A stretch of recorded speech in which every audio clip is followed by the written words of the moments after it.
Ce message vous est présenté par l'Assemblée chrétienne Le Tabernacle. www.letabernacle.net.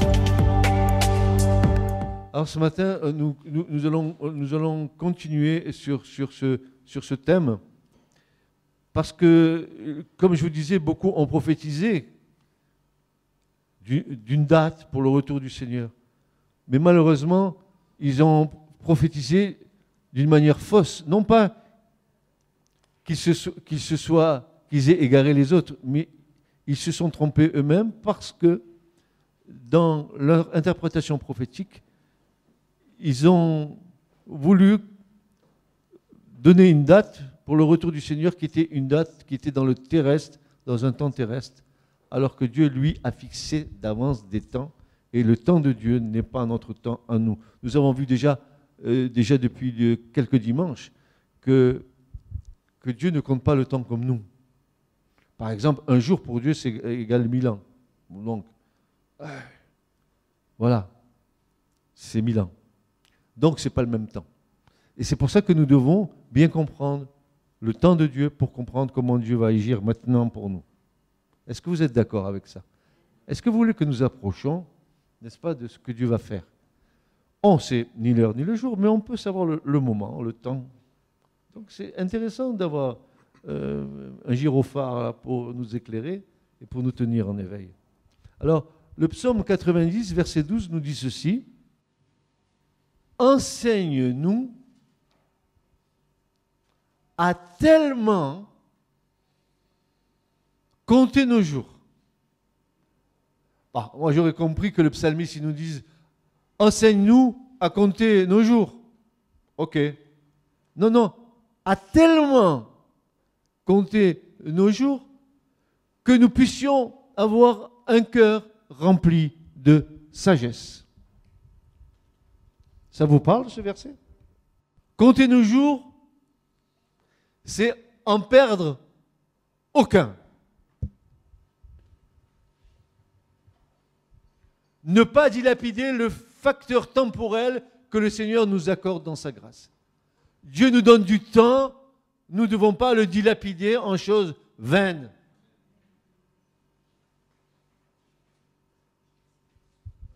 Est-ce qu'à un moment donné, Paul ne dit pas dans une de ses épîtres, rachetez le temps?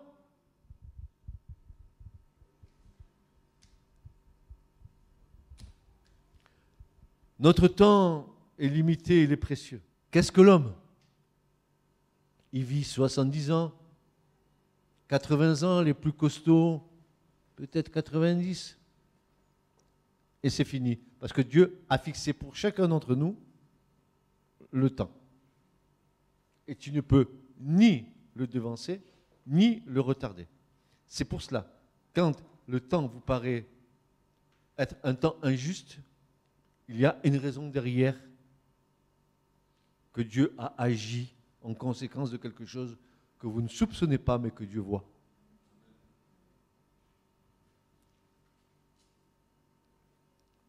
Notre temps est précieux et limité. Les choses de la terre ne doivent pas nous empêcher à fixer notre esprit sur ce que Dieu est en train d'accomplir.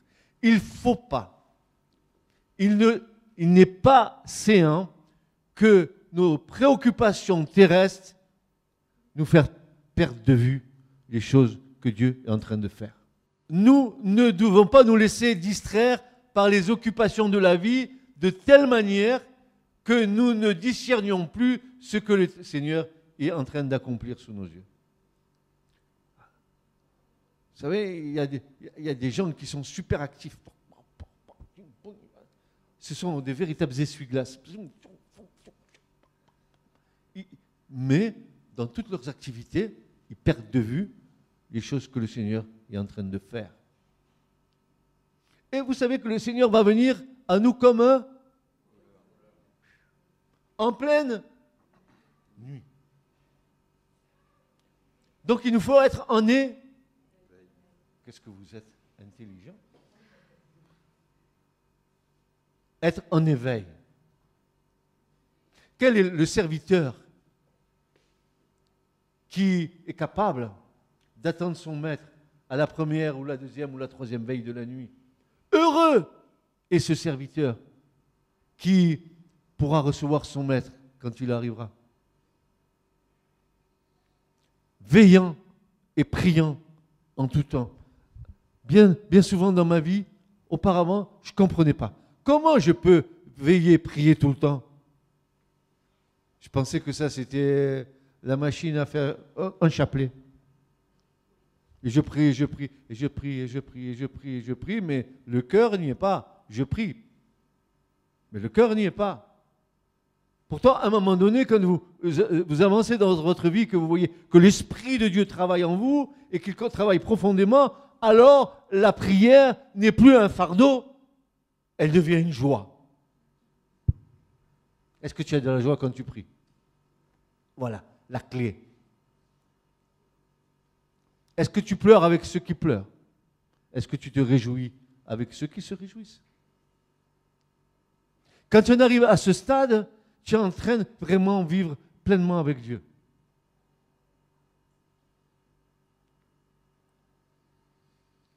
Que notre cœur soit rempli de la sagesse d'en haut. Et en haut, hein? Pas en bas. Hein?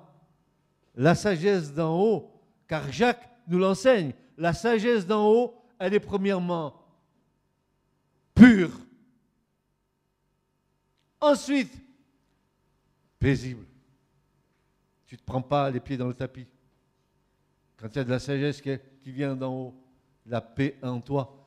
D'ailleurs, puisque vous dites que Christ vit en vous, oui, vous le dites, alors le prince de paix vit en vous. Et si tu n'es pas dans la paix, alors tu dois te demander qui habite en toi.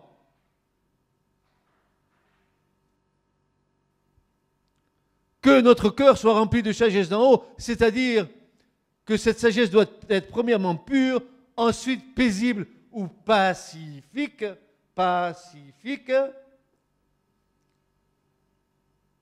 modérée, c'est-à-dire équitable, convenable, une sagesse convenable, pas des excès, pas des débordements, non, convenable, équitable, traitable, c'est-à-dire une sagesse qui est obéissante et qui obéit facilement. Oh, non pas à coup de matraque, non parce qu'il faut le faire, non, tu obéis facilement. Si tu as la sagesse d'en haut, ce n'est pas un problème d'obéir pour toi, car les commandements de Dieu ne sont pas un fardeau pour toi, car le Saint-Esprit de Dieu vit en toi et t'aide dans tes faiblesses. Tu es faible? Dis Saint-Esprit, aide-moi.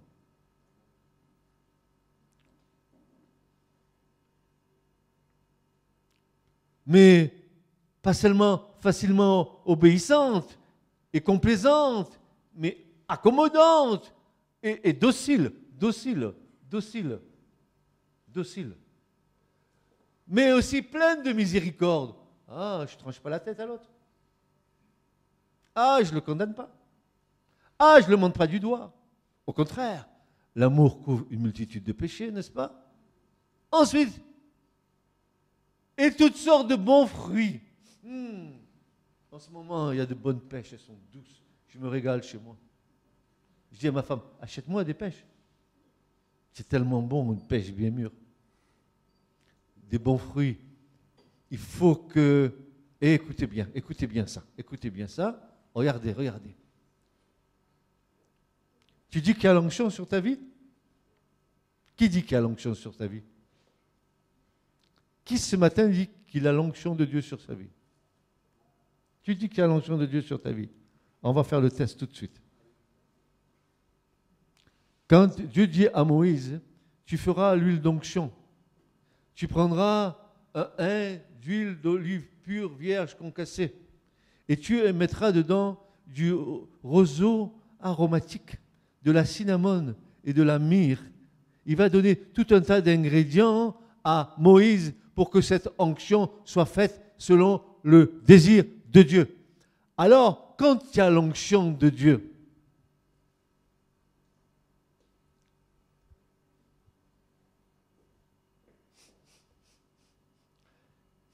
ça doit sentir bon. Le roseau aromatique, il est où? Et puis dedans, il y a la myrrhe. L'onction va te faire passer par l'épreuve et par la souffrance, comme Christ est passé par l'épreuve et par la souffrance. J'ai l'onction. Oh, vous avez vu le grand homme de Dieu que je suis? J'ai l'onction. C'est onction ou onctionnette? C'est la vraie onction, parce que l'onction, chez un vrai serviteur de Dieu, va faire que tu vas sentir chez l'autre la bonne odeur de Christ. L'onction qui demeure sur nous va montrer que la personne qui a l'onction est passée par la souffrance. Ne dis pas que tu as l'onction parce que tu te trémousses. Ne dis pas que tu as l'onction parce que tu roules par terre. Ne dis pas que tu as l'onction parce que tu sautes au plafond. Dis que tu as l'onction parce que tu sens bon l'odeur de Christ. Et c'est Christ vit en moi, l'espérance de la gloire. Alors on a fait le test.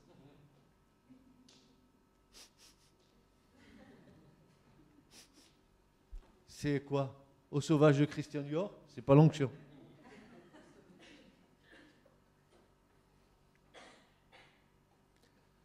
Plein de bons fruits, sans partialité, la sagesse d'en haut. C'est-à-dire sans aucune ambiguïté ni aucune incertitude, la sagesse te rend fort dans tes certitudes. Cette sagesse, elle vient d'en haut. Elle vient de Dieu. Si elle vient de Dieu, tu rentres dans cette panoplie de bons fruits. Quand tu dis j'ai l'onction, quand tu dis j'ai une certaine sagesse, alors il faut que tu le démontres dans ta vie, pas à l'église, de chaque jour et dans toutes les circonstances de ta vie. Or, le fruit de la justice, dit Jacques, se sème pour ceux qui procurent la paix. Tu te souviens de ce petit cantique? La paix que Jésus nous donne, je ne la connaissais pas. Tout sur mon chemin rayonne, tandis qu'il conduit mes pas. Paix, paix, dit le prophète. Et quand tu dis shalom, shalom, ça veut dire que tu peux traduire paix parfaite. 2 fois paix, ça veut dire paix parfaite. Shalom, shalom, la paix. Pourquoi? Parce que chaque shalom vit en toi. Amen. Le prince de la paix vit en toi. Peut-être ce matin tu dis, cet homme il est tombé sur la tête, je ne comprends rien de ce qu'il dit. J'ai jamais entendu prêcher comme ça. Qu'est-ce qu'il nous prêche cet homme?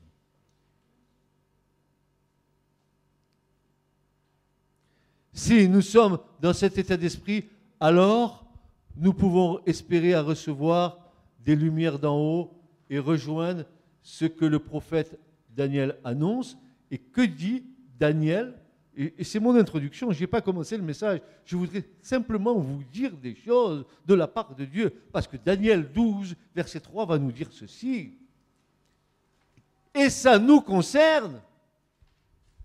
Daniel 12, verset 3. Et ceux qui auront été intelligents. Oh, pas l'intelligence humaine. Ce que Paul dit dans Romains 12, soyez transformés par le renouvellement spirituel de votre intelligence. Là, ici, pas l'intelligence humaine, pas l'intelligence livreste, pas l'intelligence universitaire, l'intelligence du royaume de Dieu. Soyez renouvelés par la transformation spirituelle de votre intelligence. Mais pourquoi faire? Pourquoi faire? Tu vas être renouvelé là-dedans pour comprendre quelle est la volonté de Dieu. Bonne, parfaite et agréable devant Dieu. C'est pour ça que nous devons être transformés là, ici, pour comprendre les valeurs du royaume de Dieu.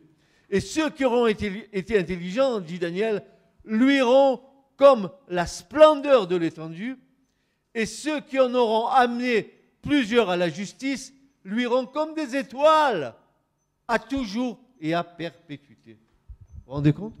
C'est pour nous, ça. C'est pour vous. Ceux qui auront amené plusieurs à la justice luiront comme des étoiles.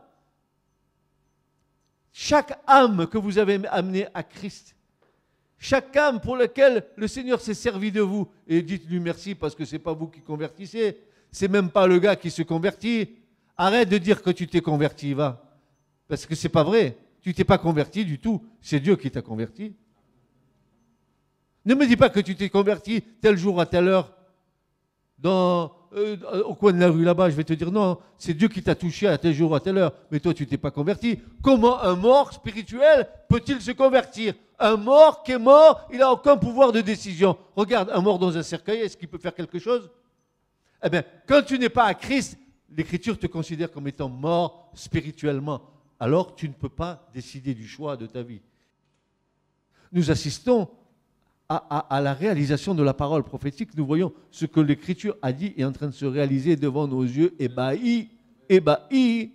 Mais si tu es pris dans ton système de vie où c'est ta personne qui trône au lieu de que ce soit le Seigneur, tu ne vas pas t'apercevoir de ce que Dieu est en train de faire. C'est pour ça que le Seigneur dit à l'église de Laodicée, mais qu'est-ce qu'il lui dit? Il lui dit, tu es nu, aveugle et misérable. Je te conseille d'acheter du collyre pour oindre tes yeux afin que tu voies. Et je te conseille de vêtir ta nudité. Et tu es sourd et aveugle. Tu ne vois rien. Et c'est la dernière église, l'église de Laodicée. Laodikao en grec. Laodikao, ça veut dire jugement des peuples. C'est la dernière église qui va voir le jugement des peuples. C'est bientôt le retour du Seigneur. Ça va être l'Armageddon. Ça va être l'Antichrist. C'est bientôt le jugement des peuples. Ô roi des nations, dira Jérémie, mais qui ne te craindrait? Et Dieu vient. Il vient en puissance. Il vient régler ses comptes avec les hommes. Oui, il vient régler ses comptes. Qui ne te craindrait?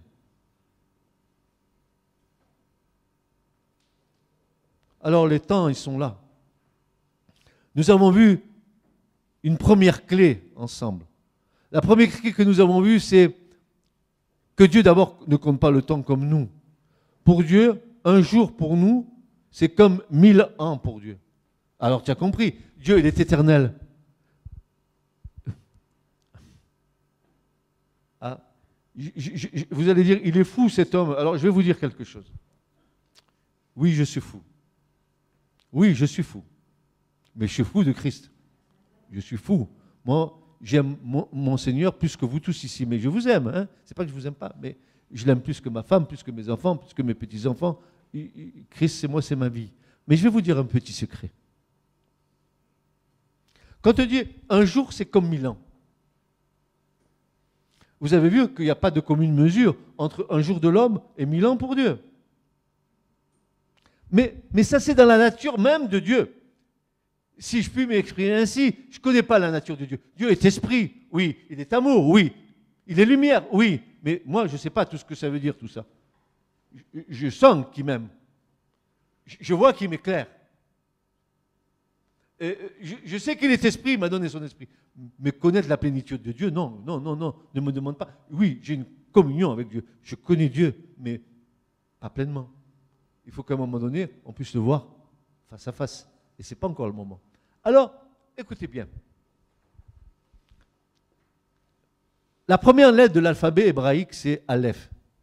Pour les hébraïsants, tout nouveau, ils savent qu'Aleph, c'est la première lettre de l'alphabet hébraïque, c'est le A. C'est simple. Mais ça, c'est l'hébreu. Et Aleph, en hébreu, devinez ce que ça veut dire. Ça ne va pas dire A, mais ça veut dire 1000. Aleph veut dire 1000. Mais le A de Dieu, le Aleph de Dieu, parce que 1000 et le A de Dieu, c'est pareil, c'est Aleph. Ça veut dire que A, c'est 1000, mais que le A, ici, sa valeur numérique, c'est 111. 1, 1, 1. Qu'est-ce que c'est cette histoire? Mais qu'est-ce que c'est ça, frère? Eh bien oui, Abba, mon père, ça commence par A, et la valeur du A, c'est 1, 1, 1, c'est Dieu 3 en 1, Père, Fils, Saint-Esprit, mais c'est aussi Dieu Aleph, 1000.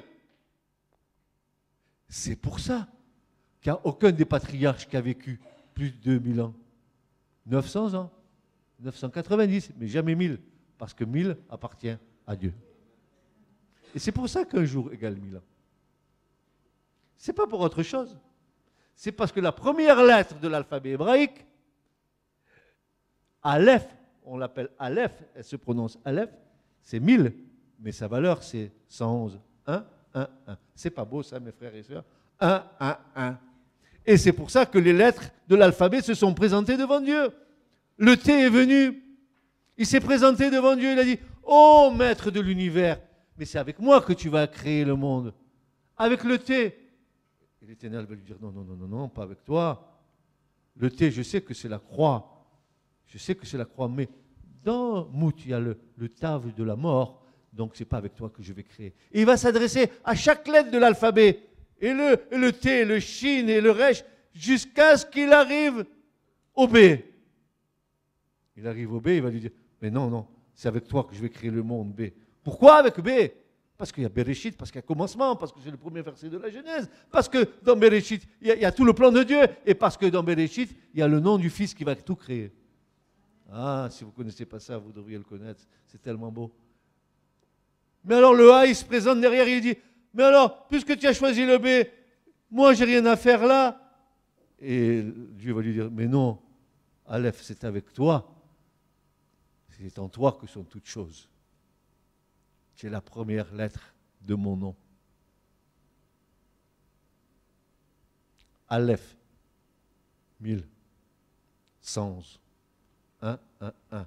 Dieu 3 en 1, Père, Fils, Saint-Esprit. Les mystères de Dieu. Aleph, oui, 1000. Dieu est 1000, mais il est un jour 1000 ans. C'est Dieu. Vous avez compris, ça y est? Vous avez saisi? Vous avez capté? Un jour 1000 ans. Ça, c'est, si vous n'avez pas compris, c'est de l'hébreu. Hein? Mais l'hébreu, ça se comprend. D'autre part, le mot 1000 en hébreu et le mot Aleph, qui est représenté par la première lettre de l'alphabet hébraïque, dont la valeur numérique est 111. 1, 1, 1, 1, 1, 1, 1. 3 en 1, 1 en 3. Père, Fils, Saint-Esprit. Abba, Bach, Roach. Et quand vous voyez ce mot, les trois consonnes de ce mot-là, Abba, Roach et Bach, ça va faire le verbe bara en hébreu. Et le verbe bara en hébreu, il est composé des 3 consonnes de Dieu, le Aleph, le Resh et le Bet, c'est-à-dire Aleph, Abba, Père, Resh, Roi, Hakodesh, le Saint-Esprit, et Bet, le Fils. Et ce verbe, il est uniquement attribué à Dieu. Vous ne le trouverez pas. Un homme ne fait pas bara. Parce que quand Dieu fait bara, quand Dieu crée, il crée à partir de ce qui n'existe pas.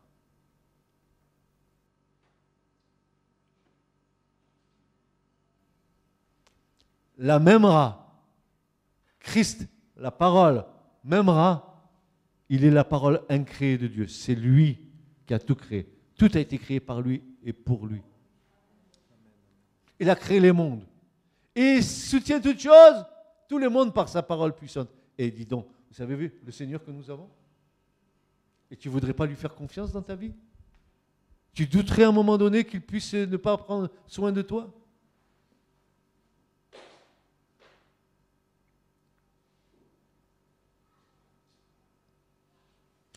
Je n'ai pas commencé le message. Je peux commencer le message. Donc on a vu un jour 1000 ans. Après on a vu la semaine. Dieu compte toujours par le chiffre 7. Vous allez comprendre. 6 jours de création. Après, le 7e jour, c'est quoi? Shabbat. Shabbat Shalom. Le 7e jour, c'est le repos. Dieu s'est reposé. 6 jours, 7e repos. Si je prends la clé, un jour, 1000 ans, 6 jours, ça fait combien? Bon, il y a des mathématiciens ici. Combien? 6000 ans. Et le 7e jour, c'est quoi? C'est le 7e millénaire. Et on est où là en ce moment? On est au 6e millénaire. Et qu'est-ce qui arrive là maintenant? Bientôt, la création va se reposer pendant un millénaire, un millénium. Le temps vient. 6 jours, tu travailleras, et 7e jour, tu te reposeras. 6 jours, la terre a été créée. 7e jour, Dieu s'est reposé. 6000 ans, la terre a travaillé. Le 7e millénaire, ça sera un millénaire de repos. Shemitah, en hébreu, relâche. Pendant 1000 ans, nous allons avoir la grâce d'avoir le Seigneur avec nous. Et je ne vous dis pas tout ce qui va se passer, parce que ce n'est pas le but. Mais 1000 ans. 1000 ans. 1000 ans. Pas l'oiseau. 1000 années. 1000 ans. Où nous allons régner avec Christ. Alors peut-être, tu seras un lévite dans le temple.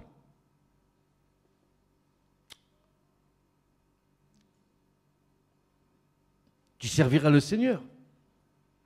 Est-ce que vous savez que quand le Seigneur reviendra pour le millénium et qu'il rentrera dans le temple, il aura une double fonction? Il sera roi et sacrificateur. Il va régner et en même temps, il va régler la liturgie du Père sur la terre. Il est le ministre officiel des lieux saints. L'Écriture nous dit il est le laïtourgos, c'est-à-dire il est celui qui règle toute la louange et l'adoration avec les anges dans le ciel. Oh là là là là. Et il donne ses ordres aux anges, alors les anges qui sont préposés au monde. Vous avez vu comme c'est beau le monde? L'univers, ça tourne rond. Hein? Des milliards de galaxies, des milliards de planètes, ça tourne rond. Hein? Il n'y a aucune qui s'entrechoque. C'est le hasard. Aucune qui s'entrechoque. Vous avez vu ça comme c'est beau? Il a créé les mondes. Il a créé les mondes. La semaine d'année va se terminer aussi par une année sabbatique. Dieu fait en sorte, une semaine, 7 jours. Après, il va mettre dans la semaine, il va la prendre comme prototype d'un temps pour l'homme. 6 jours, 6000 ans. 7e jour, 7e millénaire. Ensuite, il y a quelque chose qu'il nous faut comprendre, que nous allons voir par la suite, c'est que Dieu ne compte pas le temps comme nous. Quand Dieu parle de temps de sabbat et qu'il va parler des années de sabbat, comme par exemple pour le jubilé, nous allons comprendre que par exemple 7 x 7, 49 années de jubilé pour Israël fait 50 ans pour Dieu. Pas 49 plus 1, 50. Non, non, non, non, non. C'est une partie de la 49e et une partie de la 50e qui laissera la 50e. C'est pour ça que quand nous prophétisons, que nous cherchons à avoir des dates pour le retour du Seigneur, tous se sont plantés parce qu'ils ont pris comme point de départ le temps terrestre. Et Dieu lui a fixé son temps à lui. Et comme il y a des phasages, tu prends 49 ans pour l'homme, 50 ans pour Dieu.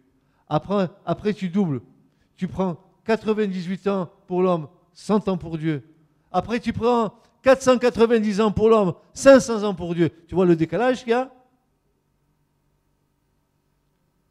C'est pour ça qu'à un moment donné, il nous faut comprendre la manière dont Dieu a calculé son temps pour que nous puissions nous approcher près au moins, sans savoir ni le mois ni le jour, mais près du temps où le Seigneur va venir.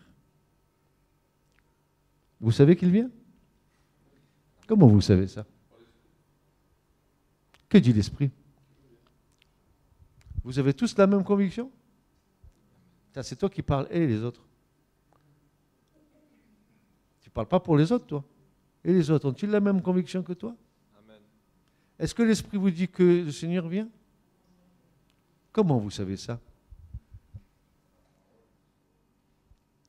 Oui, la parole le dit, mais ce n'est pas suffisant. La parole le dit, mais non, il faut que tu le vives. Est-ce que tu es pressé de toutes parts? Est-ce que l'Esprit de Dieu te presse à te préparer? Est-ce que tu te rends compte de tes défauts et la manière dont le Seigneur veut encore te transformer pour que tu sois présentable devant lui.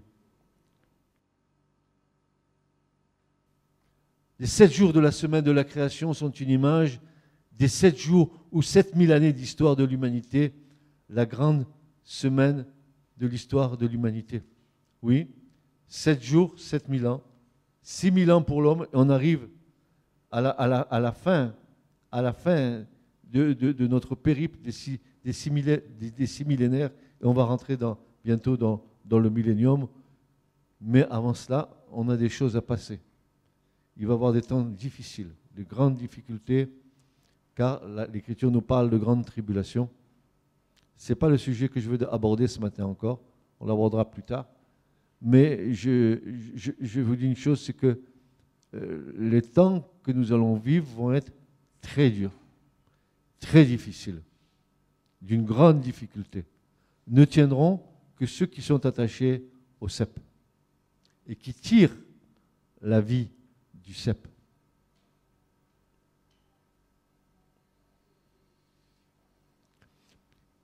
Quand tu es attaché à Christ,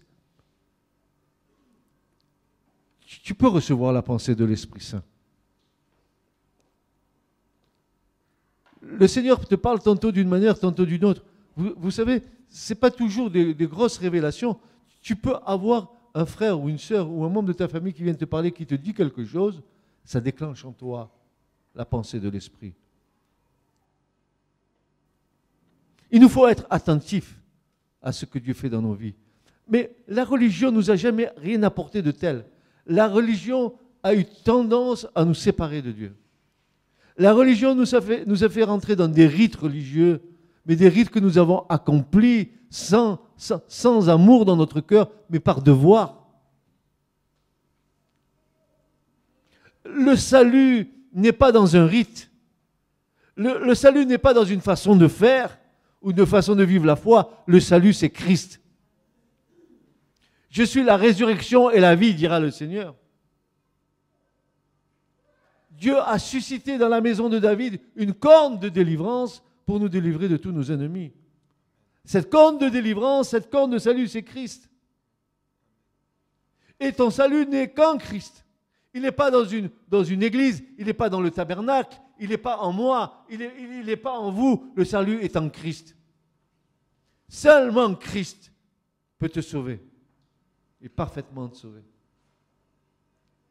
Et tout à l'heure, la base de notre déclaration, quand nous chantions le petit cantique, et je reviens dessus, parce que la base de notre foi, c'est que Christ est ressuscité. Car que si Christ n'est pas ressuscité, nous sommes les malheureux des hommes. Si Christ n'est pas ressuscité, nous mourrons dans nos péchés. La croix est vaine. Si Christ n'est pas ressuscité, l'Église n'a pas lieu d'exister. Si Christ n'est pas ressuscité, tu meurs dans tes péchés, alors la croix est vaine, le sang est vain. Il ne peut pas te purifier si Jésus n'est pas revenu à la vie. Tu comprends ça?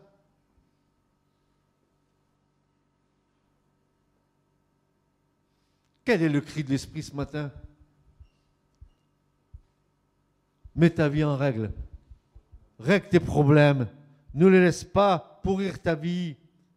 Parce que plus tu laisses tes problèmes pourrir ta vie, et plus les décisions seront difficiles à prendre. Jésus dit, si tu veux rentrer dans le royaume, si ton bras t'a fait pécher, coupe ton bras. Si ton œil t'a fait pécher, crève ton œil. Il vaut mieux que tu rentres bord dans le royaume qu'avec les 2 yeux et que tu t'en vas en enfer. Règle tes problèmes. Règle ta vie. Parce que tu ne sais pas si le Seigneur ne va pas venir te prendre ce soir. Tu le sais, toi? Nous, on parle du retour, mais est-ce que ce soir tu sais?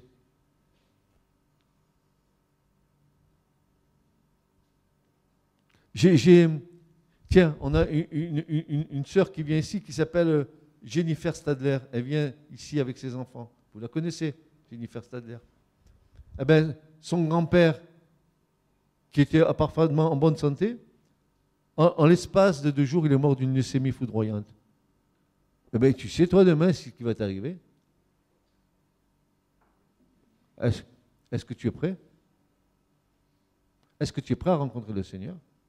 C'est pour ça qu'il est urgent, comme je vous disais tout à l'heure, de ne pas laisser nos vies être encombrées par les choses de la terre. Tu ne sais pas si le Seigneur ne va pas te redemander ta vie ce soir.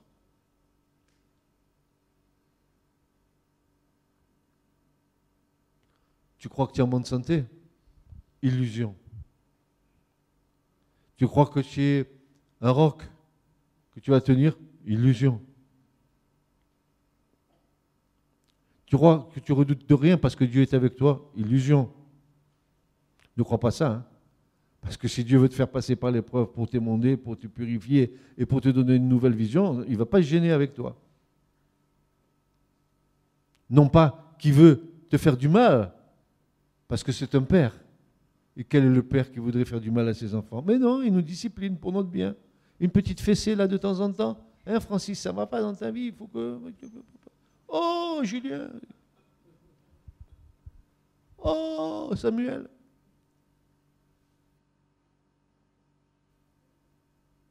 Oh, Hélène! Oui, Dieu est bon avec nous. Et si sur le moment, toute épreuve, nous sommes un sujet de tristesse, mais pas de joie, mais elle produit chez ceux qui l'ont ainsi exercé, cette petite fessée familiale de notre Papa Céleste, elle produit un fruit de paix et de justice. Amen. Tu ne sors pas de l'épreuve comme tu es rentré. Tu sors plus fort de l'épreuve que quand tu es rentré. Quand tu es dans l'épreuve, tu es comme une carpette, comme un chiffon par terre. Tu n'as plus de force en toi. Et tu dis, c'est moi ça? Il dit, oui, ça c'est toi. Un chiffon par terre. Une carpette. Tu es sans force. Mais moi, je vais te donner de la force. Mais la vraie force, celle qui vient d'en haut. Et Dieu te renouvelle. Et puis, tout d'un coup, il te fait monter comme l'aigle. Tu montes, tu regardes en bas. Oh, que c'est beau, Seigneur. Et tu ne veux pas t'arrêter. Parce que plus tu montes et plus tu vois. Plus tu discernes. Et plus tu as envie de monter. Il y avait un petit chant qui dit, plus haut, plus haut, plus haut. Jésus est plus haut, plus haut, plus haut, plus haut. Jésus est plus haut, plus haut, plus haut, plus haut. Jésus est plus haut, plus haut, plus haut, plus haut. Jésus est plus haut, plus bas, plus bas, plus bas. Satan est plus bas, plus bas, plus bas, plus bas. Satan est plus bas, plus bas, plus bas, plus bas. Satan est plus bas, plus bas, plus bas, plus bas. Satan est plus bas. Et plus haut, plus haut, plus haut. Et puis voilà, tu montes comme l'aigle. Et le Seigneur dit, ceux qui se confient en l'Éternel verront leur force renouvelée. Ils seront comme l'aigle. Mais l'aigle, il est à 10 km en haut, il voit la souris en bas. Hein. Tu n'as pas besoin d'aller chez l'ophtalmo. Tu vois la souris en bas. Ah, il est donc significatif de voir que selon la Bible, presque 6000 années se sont déjà écoulées depuis Adam. Et cela prophétise également que le Messie reviendra sur la terre. Parce que si les 6000 ans sont écoulés, ça veut dire que le Messie arrive. Jésus revient. Le millénium, il faut bien qu'il l'inaugure. Donc Jésus revient. Et pour établir son règne de justice et de paix pour 1000 ans. Quand on en rentrera dans le repos, après quoi nos cieux et notre terre verront leur fin. Oui, je vous annonce une bonne nouvelle. Tu as une villa là-bas en Colombie, c'est bien, tu ne la verras plus bientôt, parce que Dieu va faire une nouvelle terre et de nouveaux cieux. Tu n'emporteras pas ta villa sous ton bras. Ouh, il y a des maisons avec des robinets d'or en haut. Vous le savez ça? Ouh, tu crois qu'il y a des baignoires en haut? Il n'y a pas des spas en haut. Hein. Mais tout est en or. Tout est pavé d'or. Hein? C'est ce que nous verrons. Parce que le Seigneur, lui, va faire une nouvelle terre et de nouveaux cieux dans laquelle il n'y aura point de mer. Ça veut dire que la nouvelle terre et de nouveaux cieux, il n'y aura pas de mer. Il n'y aura plus Palavas. Il n'y aura plus l'océan Atlantique, ni le Pacifique, ni l'océan Indien, ni tous les océans de la terre. Non, pourquoi? Parce qu'il n'y a plus de mer, parce que le Seigneur a dit par le prophète Michée, je prendrai leurs péchés, je les jetterai derrière mon dos au fond de la mer, et dans la nouvelle terre, il n'y aura plus de mer, Parce qu'il n'y aura plus de péché.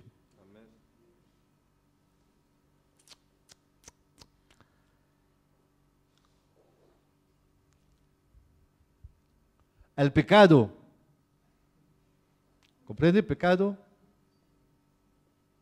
Le péché, il n'y en aura plus. Le Seigneur, le Tout-Puissant, lui, il aura fait quelque chose de nouveau. Alors, j'ai voulu, comme je suis très curieux de nature, dans l'Écriture, bien sûr, j'ai dit, tiens, au fait, en quelle année sont les Juifs aujourd'hui? Et j'ai trouvé sur Internet un petit calendrier juif. Tu donnes la date d'aujourd'hui, il te donne la date du calendrier juif. Aujourd'hui même, là, au moment où je vous parle, on est le 8 de Elul de l'année 5775.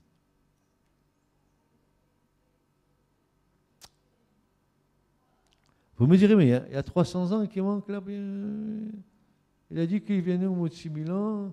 Mais 6000 ans, c'est le millénium, hein, après 7e. Ça veut dire que la tribulation, tout ça, on l'aura déjà passé avant, parce que le millénaire, il commencera à la fin des 5999. On rentrera dans le 6e millénaire, qui va être le repos de sabbat, dans lequel nous allons rentrer. Donc, nous voyons ici que le temps est proche, et puis il y a d'autres versets qui disent que Dieu va abréger les jours à cause des élus, etc. Je ne viens pas là-dessus, c'est un autre problème.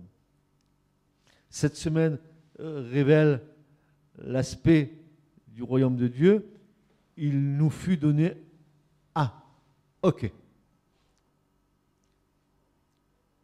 Nous sommes avec Dieu liés par un bail.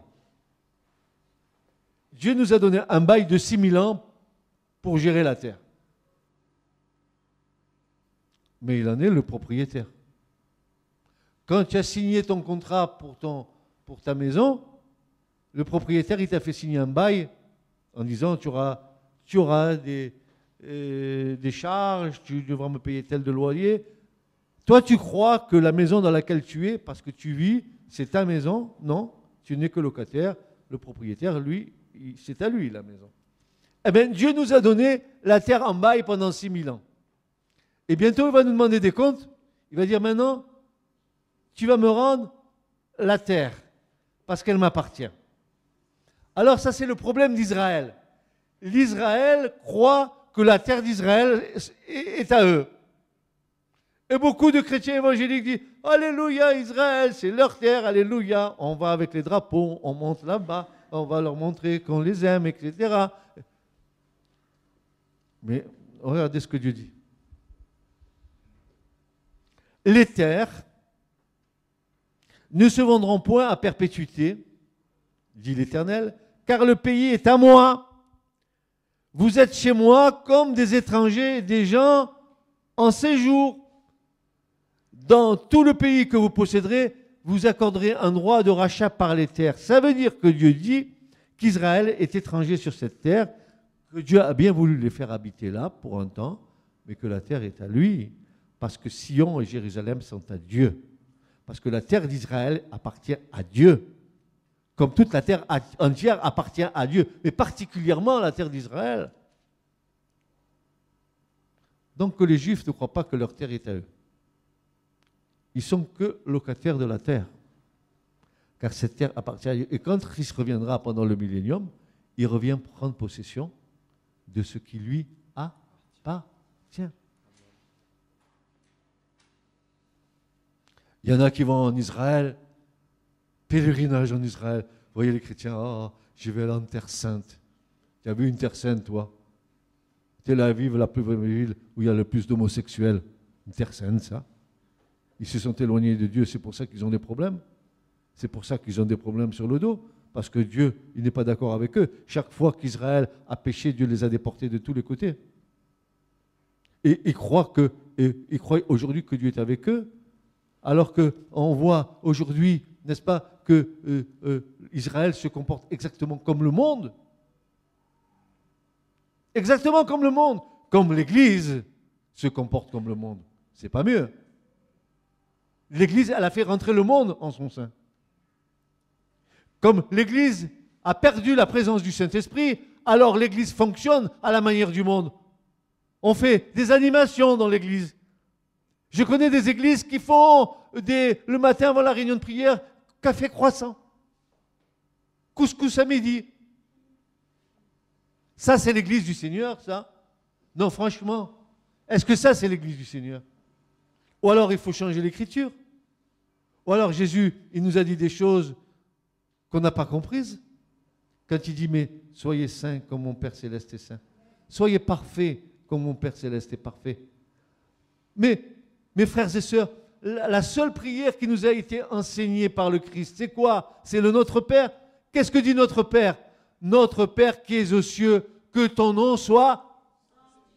Alléluia! Mais c'est ça! Si le nom de Dieu doit être sanctifié, il est sanctifié par des gens qui sont sanctifiés eux-mêmes.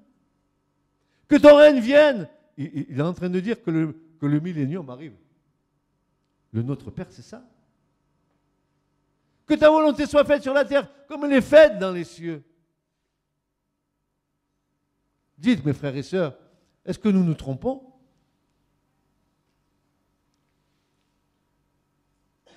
Non, nous ne nous trompons pas. En tout cas, pour Israël, il n'est pas question pour eux, n'est-ce pas, de croire que leur terre leur appartient. C'est une illusion du désert. Ils pensent que c'est à eux, ils font tout bec et ongle. Ils disent que c'est le pays de la promesse. Oui, c'est vrai. Dieu leur a dit, je vous donnerai ça parce que j'ai fait la promesse à Abraham. Mais il leur a dit, c'est pas à vous. Hein. Il le dit dans le Lévitique, donc il ne les a pas pris de court. Non, non, vous êtes des hôtes et des étrangers. C'est comme toi, tu es un hôte et un étranger dans un studio que tu loues, dans une maison que tu loues. Demain, le propriétaire, il vient et te dit, allez, hop, je te donne le préavis, ça m'appartient. Il aura raison. Ainsi pour Israël. Israël n'appartient pas à Israël. Israël appartient à Dieu. Vous dites Amen? C'est pour ça que quand nous rentrerons dans le millénium, vous et moi, nous rentrerons dans notre héritage. Dis donc, si tu rentres dans le millénium, tout à l'heure j'ai dit peut-être tu seras un lévite, peut-être tu vas officier dans le temple, peut-être que tu as été fidèle en peu de choses, mais Dieu va te donner peut-être à gouverner 10 villes. Oh, parce que pendant le millénium, nous allons régner avec Christ. Peut-être que nous allons gouverner 10 villes, peut-être 20, peut-être des pays entiers.